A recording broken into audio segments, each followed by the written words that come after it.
former President Donald Trump hit with another indictment, but it's a case he's already familiar with. The new indictment filed against the former president is over his alleged efforts to overturn the 2020 presidential election. Fox 31's Talia Cunningham joins us now to explain. All new at 9. Talia. Well, Erica, this new filing follows the recent U.S. Supreme Court ruling, which says presidents are immune from prosecution for official acts. So in an effort to comply with the Supreme Court, special counsel Jack Smith basically stripped down the case, reworked the indictment, and refiled it with the court. However, what remains the same tonight, the 4 charges against Trump. Those include conspiracy to defraud the United States, conspiracy to obstruct an official proceeding, obstruction of an attempt to obstruct an official proceeding, and conspiracy against rights. Trump has pleaded not guilty to all 4 of these charges.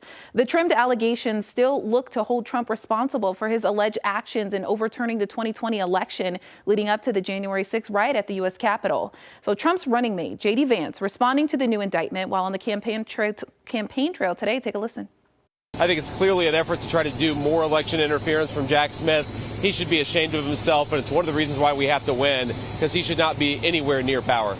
Special counsel Jack Smith still standing by perhaps one of the most stunning allegations in the indictment. So the new indictment still includes the claim that Trump participated in a scheme with his allies to enlist fraudulent electors in battleground states won by Joe Biden, who would falsely confirm that Trump won.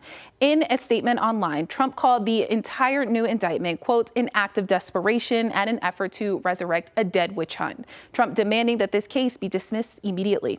In studio tonight, Talia Cunningham, Fox 31.